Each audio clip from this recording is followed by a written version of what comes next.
sublime gracia del Señor. Les invito a que busquemos en nuestras Biblias el Evangelio de Mateo capítulo 6. Ya estamos en el 6. Todavía nos faltan por ahí 2 años. Evangelio de Mateo capítulo 6, versículos 5 y 6. Evangelio de Mateo capítulo 6, versículos 5 y 6. Cuando lo tengan pueden decir amén. Amén. Y cuando ores, no seas como los hipócritas, porque ellos aman el orar en pie en las sinagogas y en las esquinas de las calles, para ser vistos de los hombres. De cierto os digo que ya tienen su recompensa. Mas tú cuando ores, entra en tu aposento y cerrada la puerta, ora a tu Padre que está en secreto. Y tu Padre que ve en lo secreto, te recompensará en público. Amén. Vamos a orar. Padre Celestial, venimos delante de ti suplicando que hables a nuestras vidas. Sabemos que necesitamos tu palabra, porque es el pan de vida. Es la leche espiritual no adulterada que nos hace crecer para salvación, así como un niño pequeño necesita la leche para nutrir su cuerpo. Nosotros necesitamos tu palabra para nutrir nuestras almas.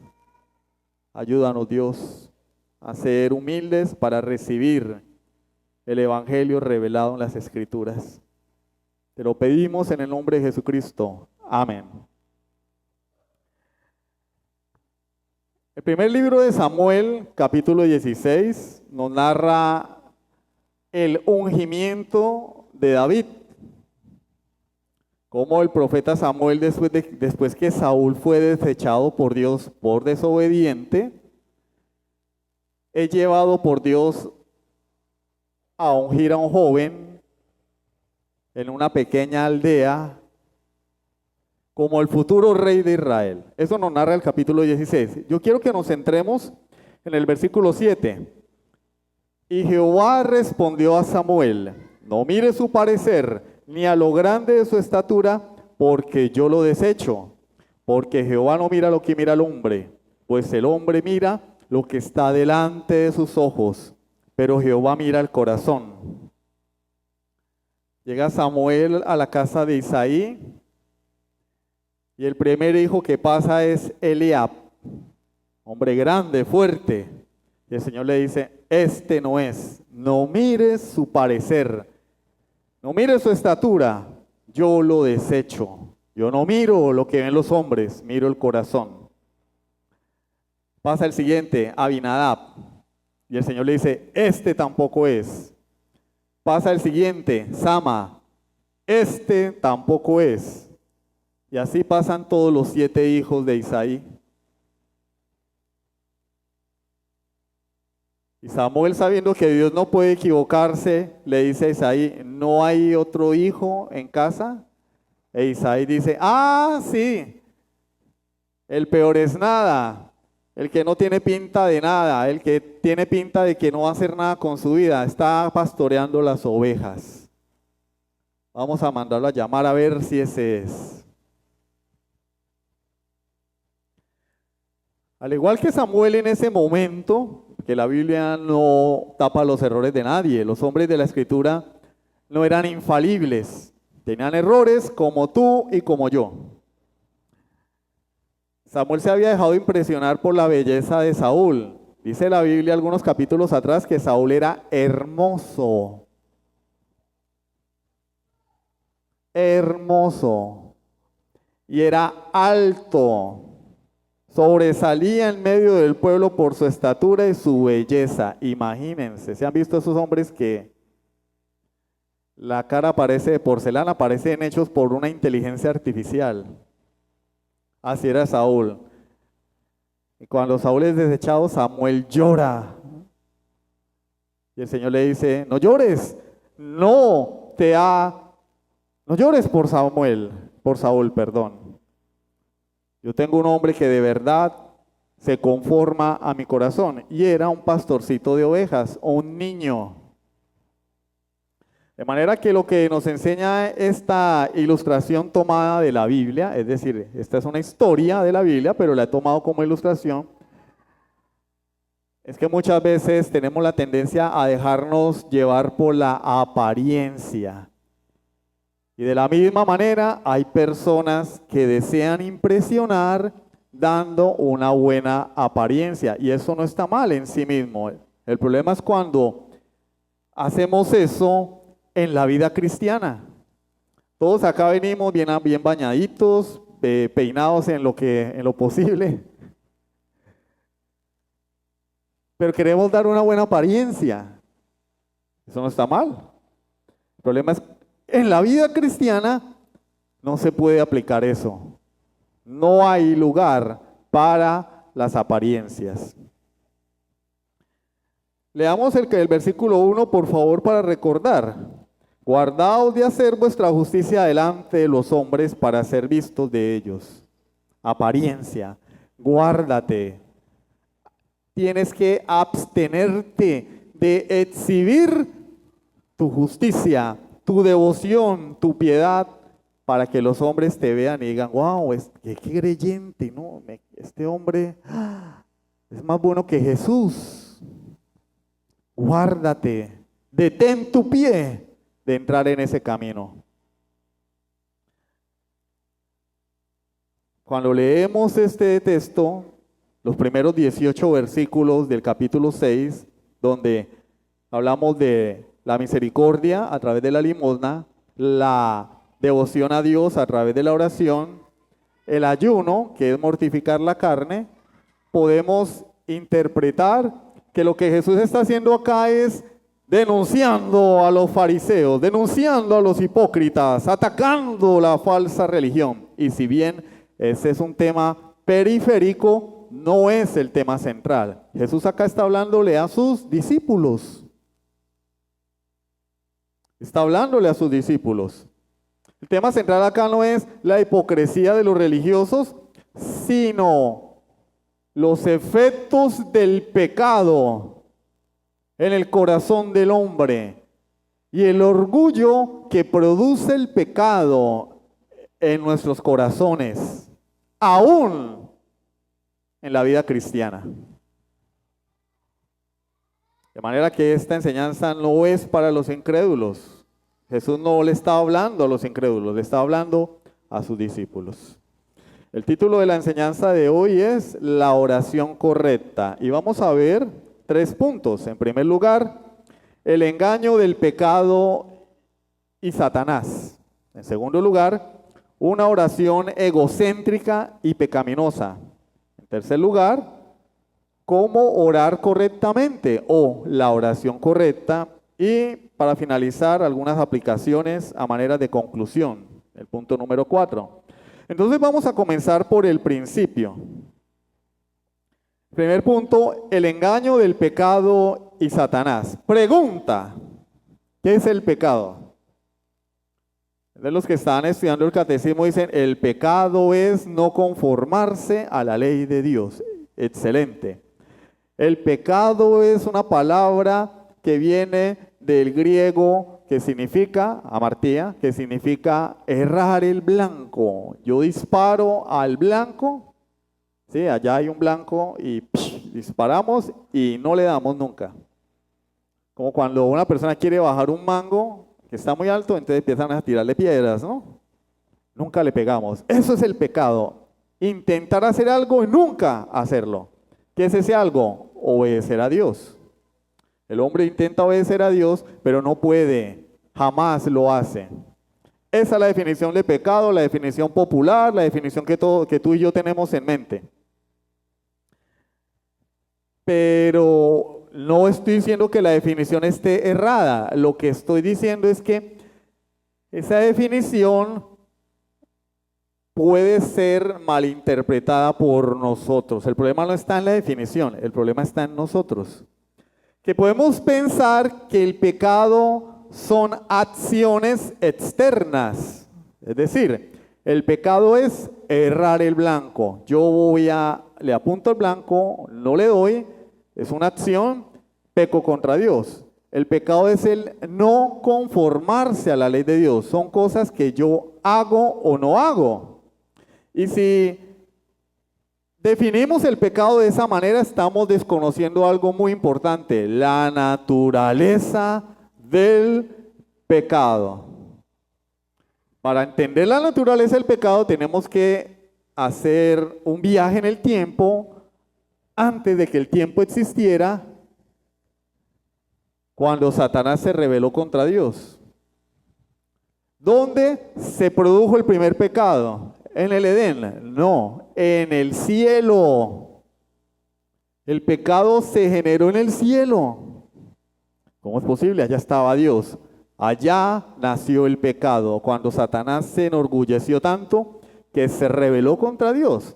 Ahora bien, yo les pregunto a ustedes, ¿cuál pecado cometió Satanás? No honrar a papá y a mamá, no guardar el día del Señor, utilizar el nombre de Dios en vano, mató a alguien, robó, codició algo,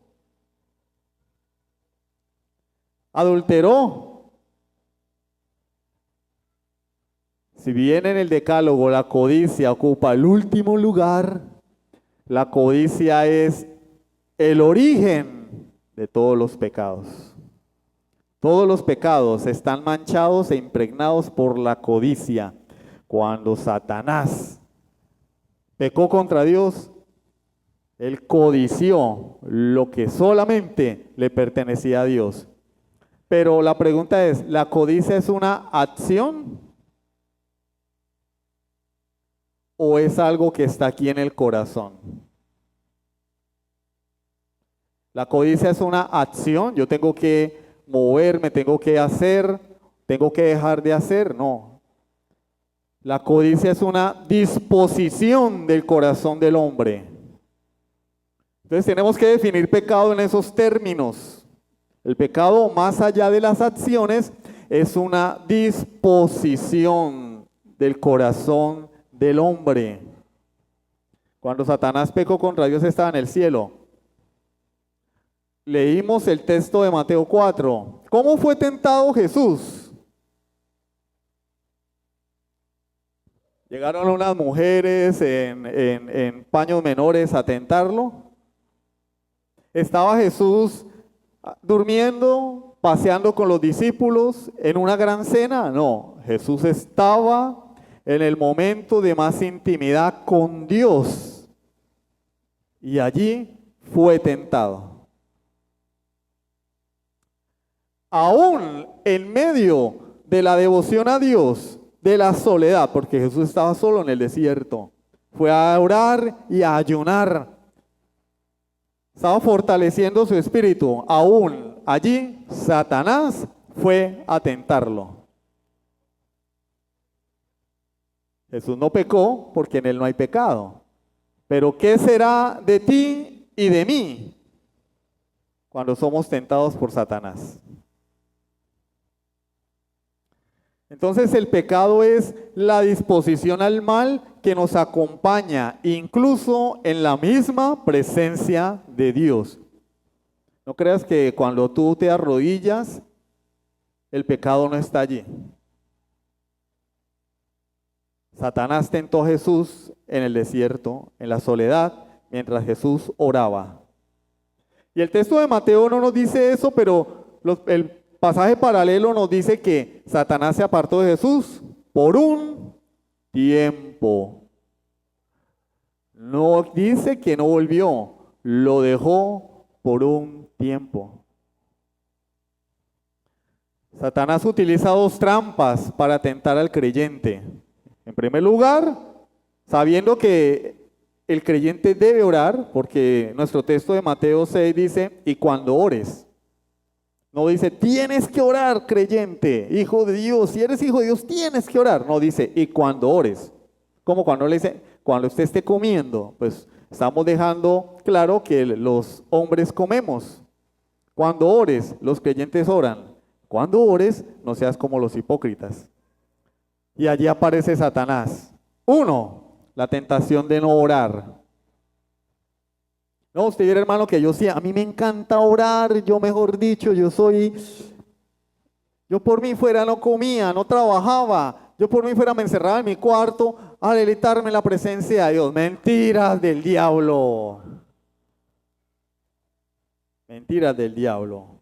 Porque si eso fuera así, no habría exhortaciones en el Nuevo Testamento a orar. Orad sin cesar, nos ordena la Escritura. ¿Por qué? Si nosotros fuésemos tan buenos en la oración, no habría mandamientos en el Nuevo Testamento que nos ordenaran orar, que nos motivaran a orar. Y a veces tenemos una lucha con la oración. Estoy cansado, ya es muy tarde, no tengo tiempo. Alce la mano el creyente que ora, mejor dicho, porque le encanta orar. Ama la presencia de Dios. Y de una vez traigan las veladoras, lo paramos acá al frente y le prendemos las veladoras. Y nos cambiamos el nombre de cristianos a Juanitos.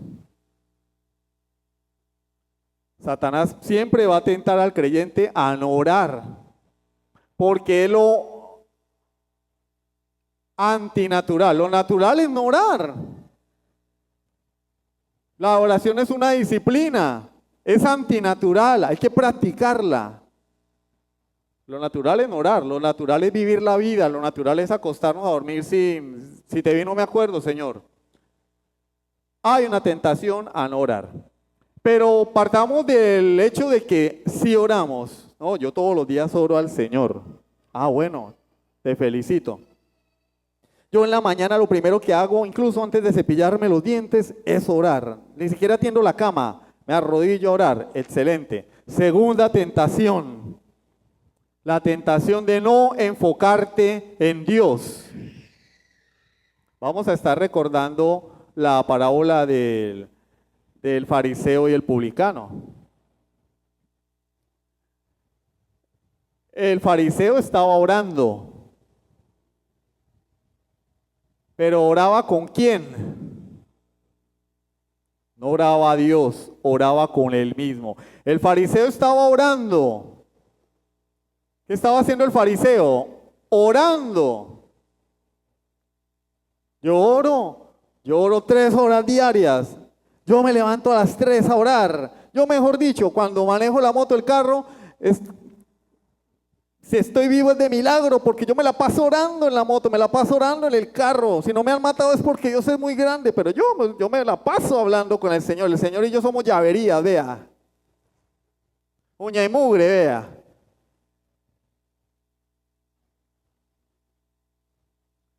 Pero puedes estar orando contigo mismo, como el fariseo, pensando que hablas con Dios y estás hablando contigo mismo. Segunda tentación, la tentación de no enfocarte en Dios, de pensar que la oración es para ti. Y esa es una tentación mucho más peligrosa y en la que podemos caer de una forma tan fácil, supremamente fácil. Eso nos lleva a nuestro segundo punto, una oración egocéntrica y pecaminosa. Vamos al texto, dice la palabra del Señor: y cuando ores no seas como los hipócritas, porque ellos aman el orar en pie en las sinagogas y en las esquinas de las calles para ser vistos de los hombres. Recordemos que lo que el Señor está utilizando aquí son 3 ilustraciones para reflejar toda la vida del creyente. Cuando el Señor habla aquí de oración, no está solamente hablando del acto de doblar las rodillas o hablar con Dios. Encierra mucho más, encierra toda nuestra vida devocional al Señor. Acciones de gracias, alabanza, adoración, confesión de pecados, peticiones personales, intercesión por otras personas, por la necesidad de los demás a Dios. Nuestra vida devocional, nuestra relación con Dios. Vamos a ver cómo era practicada la oración por los judíos, porque es en ese contexto que Jesús habla. Para el judío siempre era apropiado orar y había horas establecidas para la oración. Habían oraciones matutinas, al mediodía, oraciones vespertinas, y todo buen judío siempre estaba inclinado a orar, todo buen judío, así como nosotros, siempre estaba inclinado a la oración. Ahora bien, ¿en qué lugar se oraba? Bueno, el lugar más adecuado para orar era el templo. En Lucas 18, en la parábola del fariseo y el publicano, vemos cómo tanto el fariseo como el publicano van al templo a orar. Si se vivía en Jerusalén o en una ciudad cercana, era el mejor lugar para ir a orar y rendir culto a Dios, el templo. Pero si no se vivía allí, ¿cuál era el lugar al que yo debería ir a orar? La sinagoga. ¿Qué era la sinagoga? Así para ejemplificar, una sucursal del templo. Entendámoslo así. Era una sucursal del templo. Yo iba a la sinagoga a orar a Dios porque no podía viajar hasta el templo. Quedaba en Jerusalén, en otra ciudad. ¿Qué es lo que dice el Señor aquí?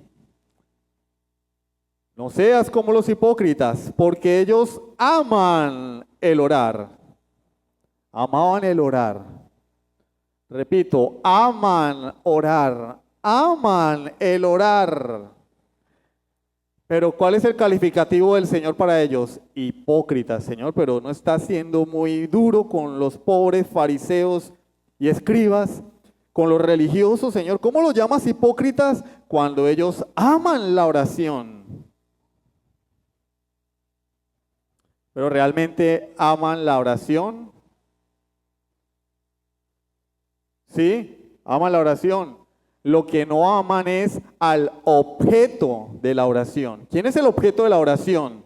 Dios. ¿Se han escuchado a esas personas que van a un servicio de adoración y dicen, no, el culto estuvo lindo, estuvo hermoso, se sintió la presencia de Dios, qué canciones tan bonitas? Y la palabra, no, esa palabra, pura esperada, toda hora, los mandamientos de Dios, arrepiéntete, vivir en santidad. No, entonces tú no amas a Dios ni a su palabra, porque el Señor dijo, si me amáis, guardad mis mandamientos. El apóstol Juan en su primera carta dice, en esto se conoce si amáis a Dios, en que guardéis sus mandamientos. Entonces tú no amas a Dios, tú amas la música, tú amas sentirte bien en la iglesia, pero no quieres saber nada de Dios.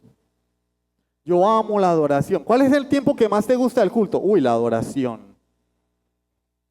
Bueno, de pronto la de acá no, porque les puede parecer tal vez sosa, porque son himnos ahí, pero tal vez algunos cultos que parecen conciertos. No, es que se siente la presencia de Dios. Y la predicación, bien, gracias.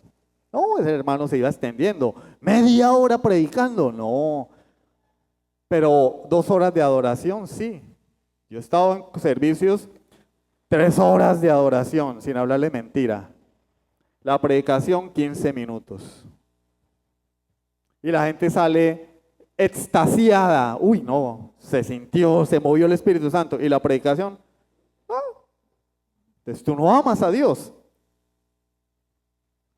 De igual forma la oración. ¿Amas a Dios o amas la oración? ¿Amas tener que estar diciéndole a Dios cosas o realmente amas estar en la presencia de Dios? Estas personas no amaban a Dios,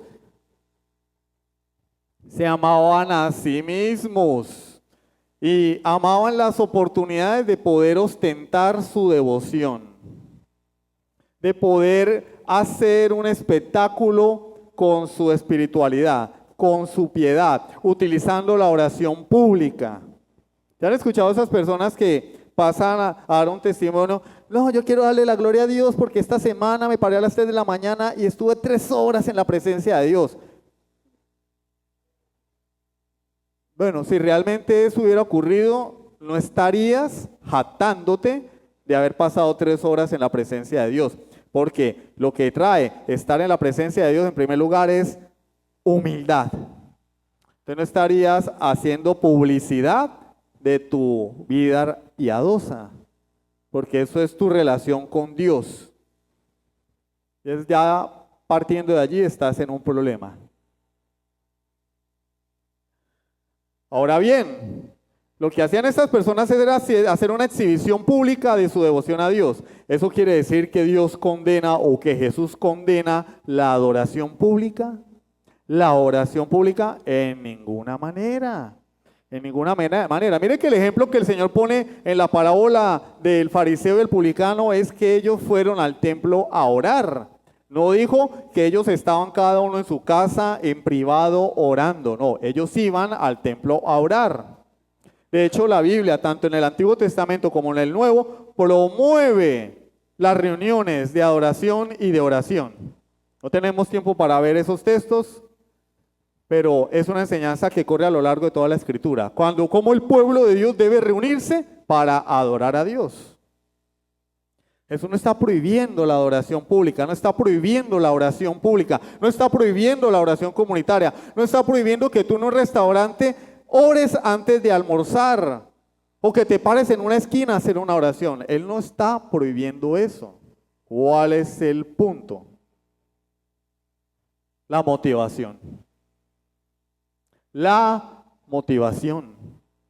Porque si tu motivación es llevar la vida cristiana fuera de los lugares santos, fuera del local donde nos reunimos, a la vida secular, no para demostrarle al mundo que eres creyente. Vamos a un restaurante, mi amor, hay que orar para que la gente sepa que somos creyentes. No, porque tal vez en tu casa no lo haces. Mi amor, hay que ir al culto de oración para que la iglesia se dé cuenta que somos creyentes. Y tal vez en tu casa no lo haces. No se trata de eso. Se trata de que tú sigues en la calle, en el colegio, en la universidad, en el trabajo o en el bus, en la esquina mientras esperas el taxi. Sigues con lo que eres, un cristiano. Los cristianos oran. Y si tu deseo es mostrar a Cristo, amén. Pero si tu deseo es que la gente se entere de que tú eres creyente, de que la gente vea tu devoción a Dios y digan, wow, qué hombre tan piadoso, estás en problemas. El problema no radica en orar de pie, orar arrodillado, orar en la calle, orar en el templo, en la sinagoga. El problema es la motivación del corazón. Y Jesús descubrió la motivación de estos hombres. Amaban ponerse en pie en la sinagoga o en la calle, con las manos levantadas al cielo para que el mundo fuera testigo de su espiritualidad. Tras esta piedad, lo único que vemos es orgullo. Orgullo. Ni que hablar de lo que dice el versículo 7, orando no se van las repeticiones, como los gentiles que piensan que por su palabrería serán oídos. No lo vamos a estudiar hoy. Ese es el otro tema del discurso. No, es que al Señor hay que hablarle con buenas palabras, hay que hablarle con elocuencia. Vas a engañar a Dios. Es como que yo tengo una relación con mi esposa de confianza, donde ella me conoce, yo la conozco, y de un momento a otro yo empiece, mi querida esposa, ¿serías tan amable de alcanzarme los cubiertos? Mi amor, ¿me permites ponerte la servilleta para que no te vayas a manchar tu hermoso rostro con la salsa? Ella me va a decir que se volvió loco o qué. Algunas mujeres empoderadas dirían, ¿es que es payaso o qué? Me volvió bobo. Estás actuando, ¿no? Así como la relación con la persona que más confianza tenemos es la relación con Dios. Y el Señor sabe cuándo estamos actuando. Culto de oración, empezamos a buscar las palabras más adornadas en el diccionario de nuestra mente. Bueno, y aquí ¿Para impresionar a quién? ¿A Dios? No, a Dios no le impresionamos. Al que está al lado vamos a impresionar. Uy, qué debo. Es que no, es que ahora tan bonito. Pero ese no es el tema hoy, se lo vamos a ver la semana que viene.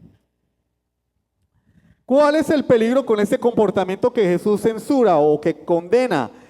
El peligro de perder el enfoque en Dios e interesarse en uno mismo. Y esto se manifiesta en una oración egocéntrica. ¿Por qué? Porque esto surge del deseo de ser visto por los demás, que perciban un alto nivel de piedad en nosotros. Uy, ¿usted ha escuchado orar a fulano de tal? ¿Qué nivel? Yo no sabía que las oraciones tenían niveles. ¿Qué nivel? Super Saiyajin Blue, Ultra Instinto. Los que han visto más de allá, no sé si después del Ultra Instinto haya otros. Yo sé que el último es el Ultra Instinto. Oración Super Saiyajin nivel Dios. ¿No? Oración nivel miserable pecador perdonado por la misericordia de Dios. Oración nivel criatura que merece la condenación eterna, hablando a su creador, el dueño y señor de los cielos. Ese es el nivel de la oración. Entonces tú no vas a impresionar a Dios, ni yo, ni nadie. Que nadie tenga esa idea en la cabeza. Tenemos un deseo egoísta y luego viene la ejecución de ese deseo. Nuestras acciones se derivan de nuestros deseos. Yo deseo que los demás piensen bien de mí. Ahora voy a ejecutarlo. Quiero orar para que los demás me escuchen y sepan lo piadoso que soy. Nuestro anhelo es garantizar que los demás nos ven cuando estamos orando. Hay personas que les gusta exhibirse sutilmente, poniéndose en una posición prominente para atraer la atención sobre ellos. Entonces, si es una oración, bueno, aquí no sucede mucho, pero en esas iglesias donde toda la gente ora al mismo tiempo, está el que ora más duro que los demás.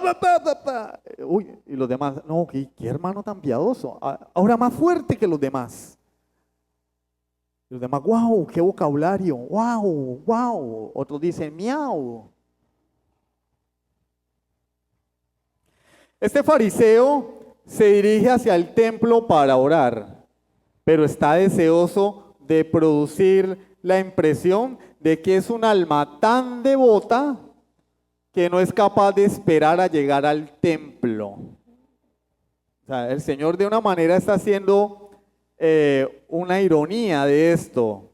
Recordemos que la semana pasada el Señor estaba ridiculizando a estos hombres con el toque de trompeta. Imagínense que un creyente o alguien que profesa ser cristiano viene para acá, pero él quiere que todo el mundo sepa lo buen creyente que es, y entonces se para en la esquina a orar para que todo el mundo lo vea. La gente dice, wow, ese hombre no aguantó llegar a la iglesia. Oh, qué hombre tan piadoso, qué espiritualidad, mire. Está tan deseoso de entrar a los atrios de Jehová, como dice el Salmo 84, que mire, a una cuadra, media cuadra, no se aguantó las ganas de orar. ¿Eso es lo que pasa acá? Es un hombre que está tan deseoso de acercarse a Dios que no alcanzó a llegar al templo, le tocó orar ahí en la calle. Pero lo que Jesús sabe es que en su corazón no hay un deseo de orar ni de acercarse a Dios, hay un deseo de reconocimiento. Es más, cuando llega al templo, se para en el lugar más visible para que los demás lo vean. Recordemos que en la parábola del fariseo y el publicano, la Biblia dice que el fariseo se paró en el medio, pero el publicano dice se quedó lejos. Mírenme, arriba rating, que se pare el mundo, voy a orar, san piedad. Señor, te doy gracias porque no soy como los demás hombres, ni como ese publicano. Ayuno 2 veces a la semana, doy diezmos de todo lo que gano. Ah, vas a impresionar a Dios.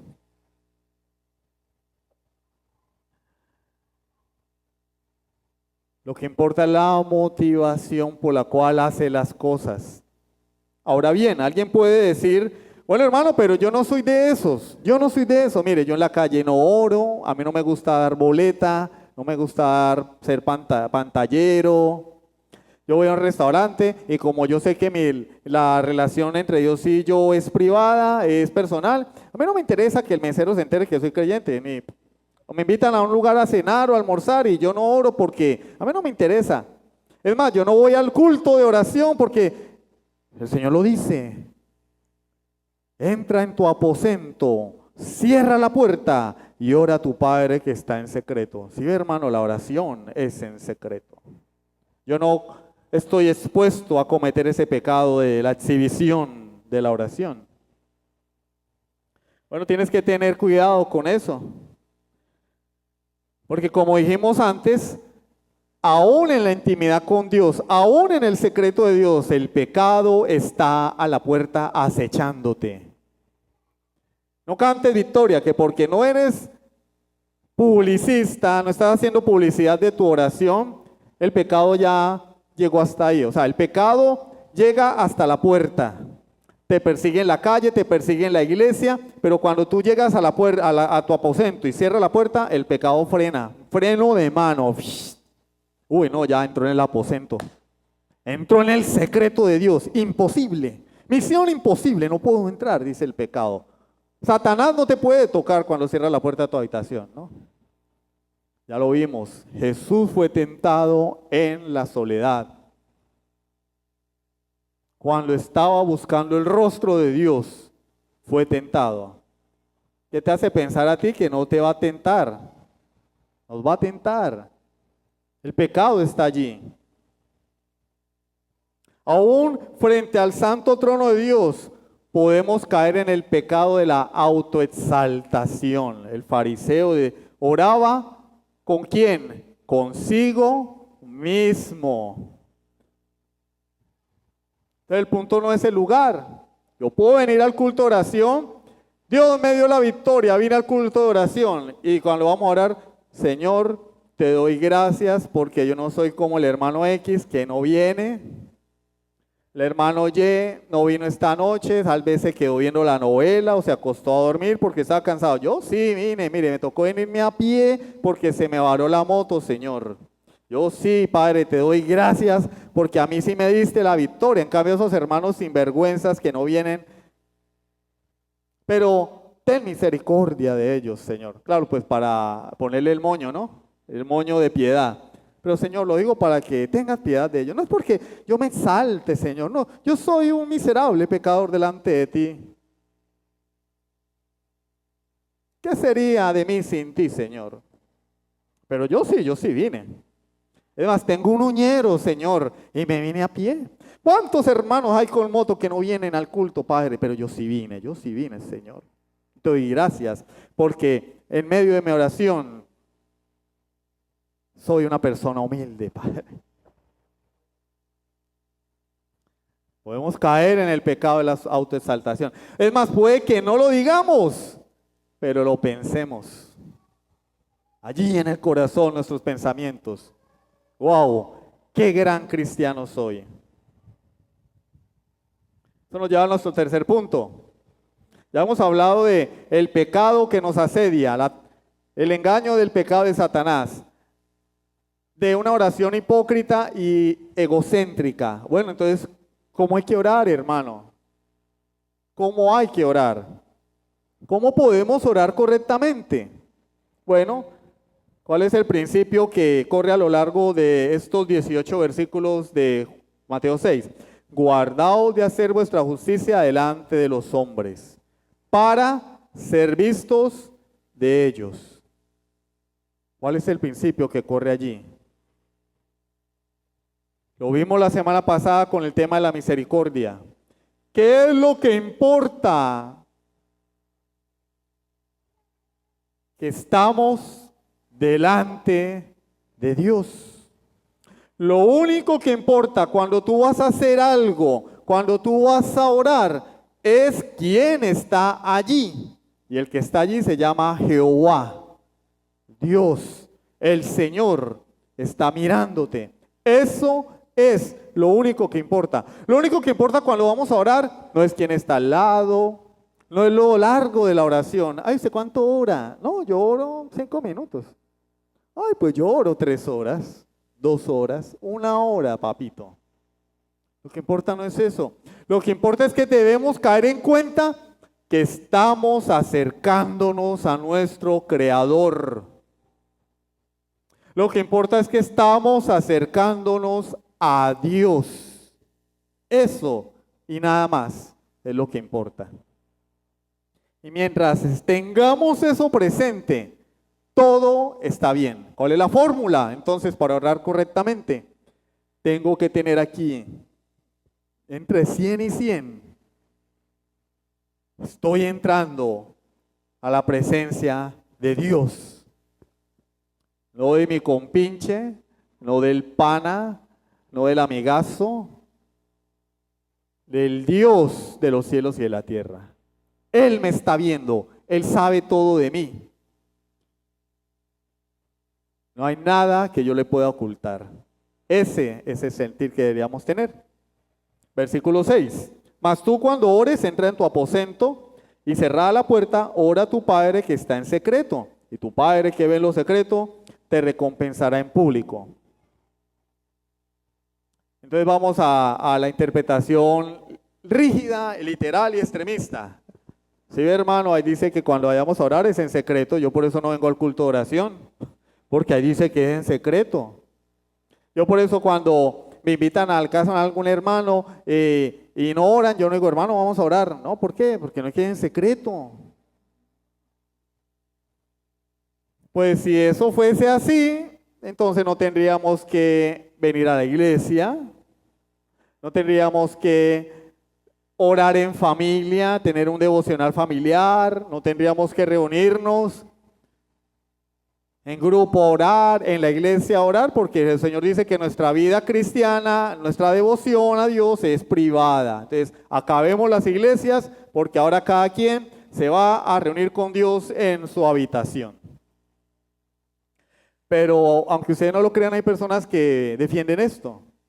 Esas personas que dicen, yo no necesito congregarme para ser salvo. No, para ser salvo no. Tú te congregas porque ya eres salvo, no para ser salvo. El congregarte no es la causa es la salvación. Congregarte es la consecuencia de ser salvo. Nadie se salva por congregarse porque la salvación es por gracia y no es por obras. Pero aquellos que han sido salvos evidencian su salvación a través de ¿qué? Obras. Tú dices que tienes fe. Bien, muéstrame tu fe sin tus obras y yo te mostraré mi fe por mis obras. ¿Ve? Entonces, la salvación no es por obras, pero la santificación sí. Sí. Tú eres responsable de tu santificación y como parte de esa santificación Dios te ordena congregarte, pertenecer a una iglesia local, tener comunión con tus hermanos, someterte a las autoridades y someterte a la iglesia. Son mandamientos de Dios, son mandamientos del Señor. Entonces, no es que el Señor esté diciendo que tú no tienes que orar en grupo, en la iglesia o en la calle. Porque si no, vamos a la escritura, Hechos 3.1. ¿Qué sucedió en Hechos 3.1 cuando es sanado el paralítico de nacimiento? Pedro y Juan subían juntos al templo. ¿A qué hora?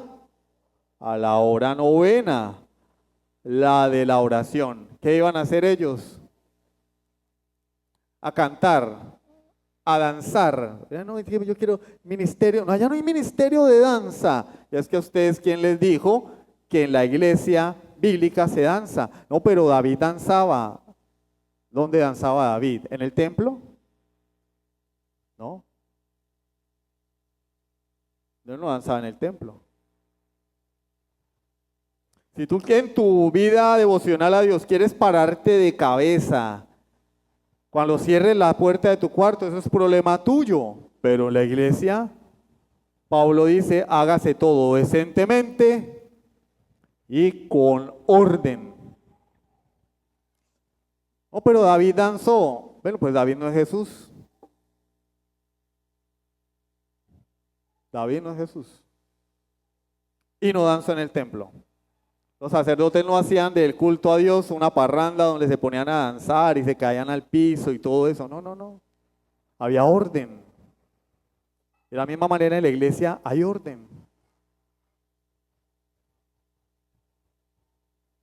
Subían a la hora novena, la de la oración. Primera Timoteo 2:8.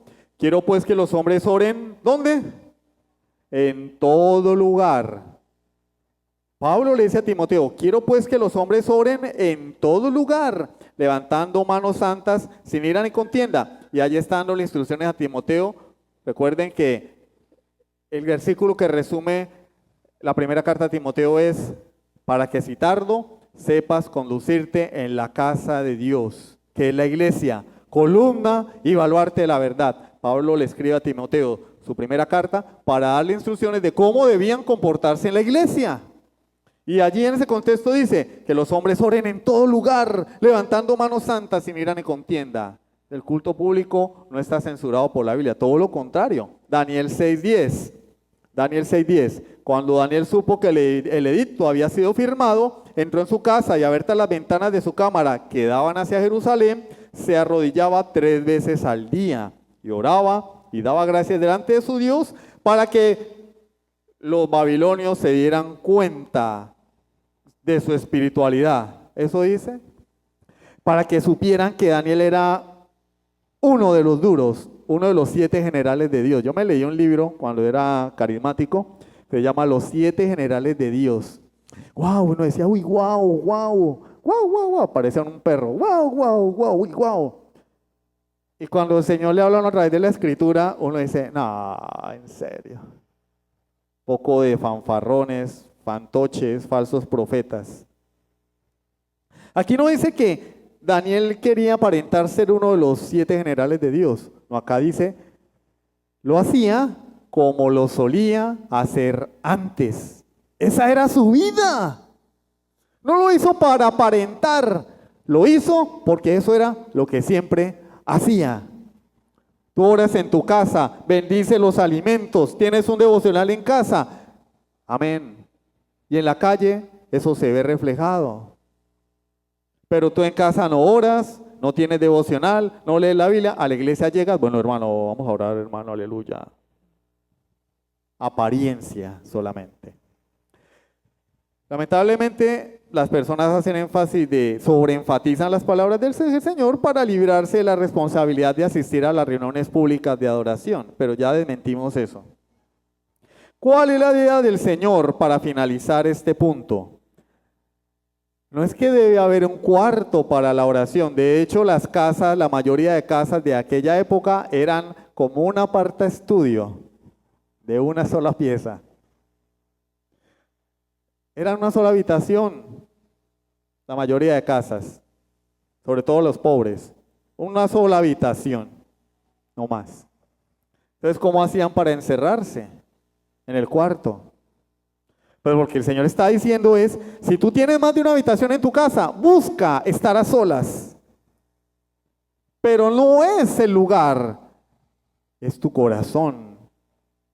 Es tu corazón. Es la sinceridad delante de Dios. Es que tú no necesitas ponerte una máscara delante de Dios. Dios te conoce. ¿A quién puedes? Pues ¿verdad que yo puedo engañar a Dios? Con mi retórica. Con mis posturas para orar. De pie delante de los hombres. De rodillas delante de Dios. No, pues si tienes el orgullo de aquí al cielo, seguramente te va a aprovechar bastante ese proverbio secular. Lo que el Señor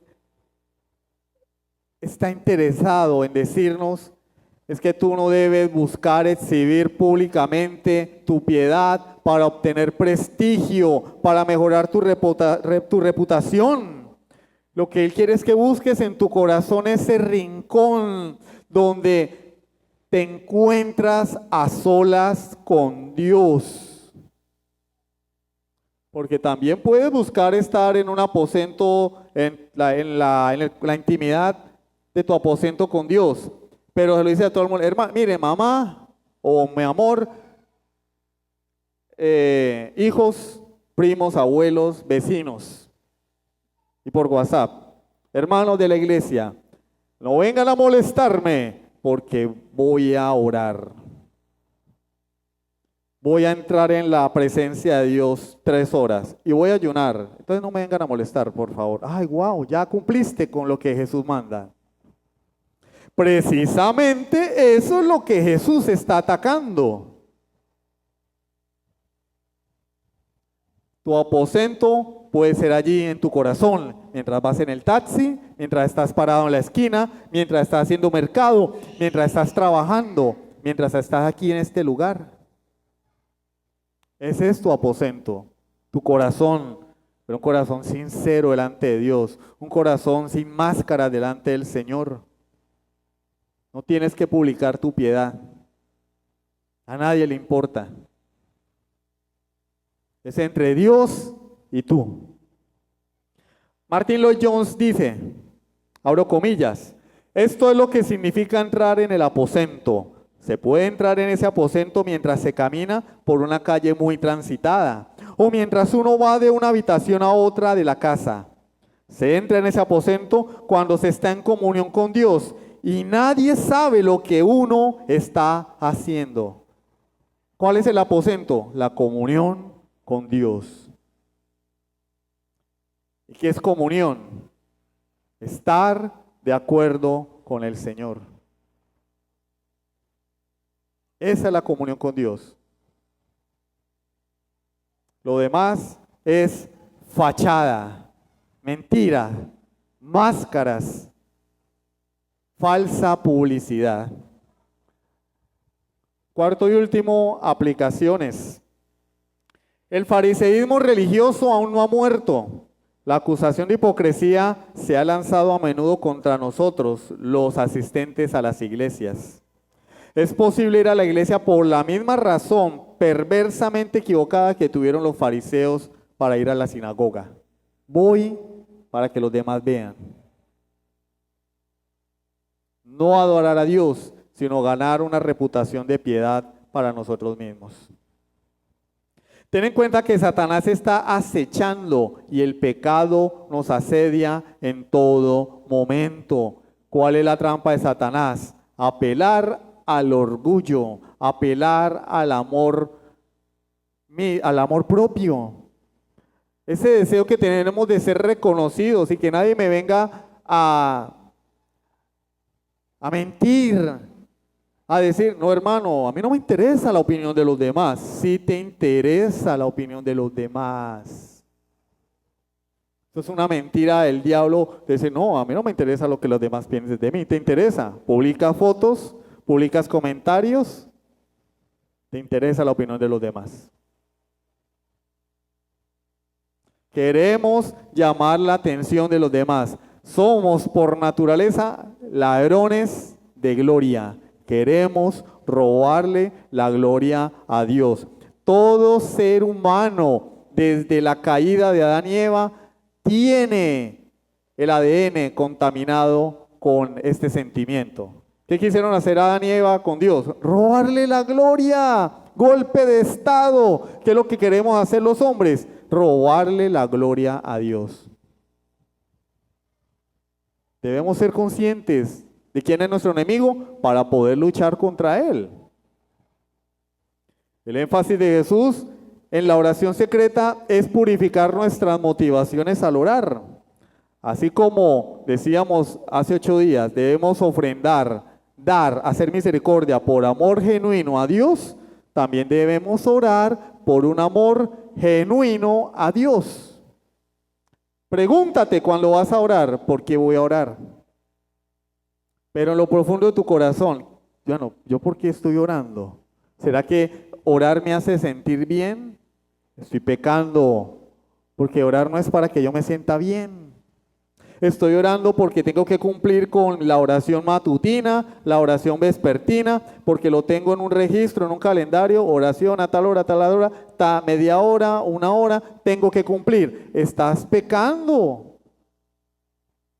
Estás orando contigo mismo. Miren la importancia de lo que Jesús nos está diciendo. Lo que Jesús está diciendo es que el pecado está ahí. Es sutil, engañoso y podemos estar haciendo las cosas buenas por las motivaciones incorrectas. Nunca debemos usar los ejercicios de la piedad, misericordia y oración como barniz piadoso de nuestro amor propio. No, yo lo que me amo es mucho, me amo a mí mismo y lo adorno mi ego con piedad. Al fin y al cabo lo que quiero es buena reputación y aplausos del público, que la gente sepa que yo soy un hombre espiritual o una mujer piadosa. Pero no vamos a quedar ahí. ¿Cómo podemos luchar contra esto? ¿Cómo puedo yo batallar contra esos deseos pecaminosos que hay en mi corazón? En primer lugar, nuestro interés debe ser únicamente el hecho de acercarnos a Dios. ¿Por qué oro? Porque quiero acercarme a Dios. Lo necesito, por eso oro. No, yo oro porque tengo un problema, tengo una necesidad. Se saben que Dios responde las oraciones, entonces yo vengo al culto de oración porque es que estoy enculebrado, tengo muchas deudas, tengo una enfermedad, mejor dicho, el médico me dijo que en 15 días me moría, entonces no, la motivación de la oración debe ser acercarte a Dios, tener en cuenta que sin Dios soy nada y nada más debe importar. 2, debemos recordarnos a nosotros mismos que estamos en la misma presencia de Dios. Cuando estamos orando, y yo lo veo a veces en el culto de oración, y pues tengo que reconocerlo. Yo abro los ojos y veo gente durmiendo en el culto de oración. ¿En serio? O sea, uno sabe que están durmiendo. Hasta con la boca abierta a veces. Y uno dice, no, está cansado. Les aseguro que para ver Betty la Fea no están cansados. Para ver la Copa América no están cansados. Para ver las Olimpiadas no están cansados. Si son 2, 3 horas, a veces toda la mañana. Para ver la noticia no están cansados. 15 minutos de oración y uno los ve con la boca abierta. Dice, ¿en serio? ¿Acaso no sabes delante de quién estás? Estás en la misma presencia de aquel que tiene tu vida en la palma de su mano. Cuando Él quiera, apaga la llama de tu existencia. Debemos comprender ¿qué es Dios? Dios es espíritu. A Él no le impresiona tu devoción externa. Él es espíritu, Él sabe, Él te conoce. Él te ve, te conoce mejor de lo que tú te conoces a ti mismo. ¿Qué es Dios? ¿Y quién es Dios? Entramos a la presencia del Rey, del Creador, del Justo y del Santo. Tercero, ten presente cuál es nuestra relación con Dios, lo que éramos y lo que ahora somos. ¿Cuál es tu relación con Dios? Tú eres el Señor y Él es tu súbdito. Tú eres lo más. Vienes delante de Dios a presentar tus obras, buscando el favor de Él, o vienes a humillarte delante del Señor a reconocer quién eres tú, un necesitado de Dios. Reconocer quién es Él, el Señor, el amo, el soberano. Tenemos que saber qué es lo que éramos, pecadores condenados al infierno. ¿Qué es lo que somos ahora? Hijos del Rey, pero por misericordia, no por méritos, no por obras, por misericordia. Que no se nos olvide, lo que somos es por su gracia, por su gracia, por su gracia, que nunca se te olvide. Para finalizar, una frase. Alguien dijo, la oración no debe producir publicidad, sino santidad. Llévense esto para la casa. La oración no debe producir publicidad, sino santidad. Vamos a orar. Amado Dios y Padre Celestial, te damos honra y gloria por tu palabra. Gracias, Dios mío, porque tú lo sabes todo. Hay cosas que se escapan a nuestro entendimiento. Pensamos que el mero hecho de practicar la piedad ya nos hace honorables. Pero aún en medio de la práctica piadosa puede haber pecado, Señor. Nuestro orgullo puede estar tomando las riendas de nuestra vida espiritual. Satanás, a través del pecado, tienta, llama la atención de nuestra concupiscencia, haciéndonos creer que lo que estamos haciendo está bien, cuando en realidad buscamos la autocomplacencia, la autosatisfacción. Señor, ayúdanos a no caer en ese pecado, Dios. Ayúdanos a ser humildes, Padre Celestial. Muéstranos, Dios, nuestra debilidad y también ayúdanos a batallar y a luchar contra ella. Gracias, Señor. Bendice a tu pueblo. Señor, si hay alguien aquí que aún no se ha arrepentido de sus pecados, hay aquí alguna persona, Padre, que no tiene esa relación personal contigo, cuyas oraciones no son escuchadas por ti, porque tu palabra dice en Juan capítulo 9, que Dios no oye a los pecadores. Es decir, Dios no oye a aquellos que no se arrepienten de sus pecados. Yo te pido que le des arrepentimiento y fe y le muestres a Jesucristo. Señor, bendice a tu pueblo. Te lo pedimos en el nombre de Jesucristo. Amén. Sublime gracia del Señor.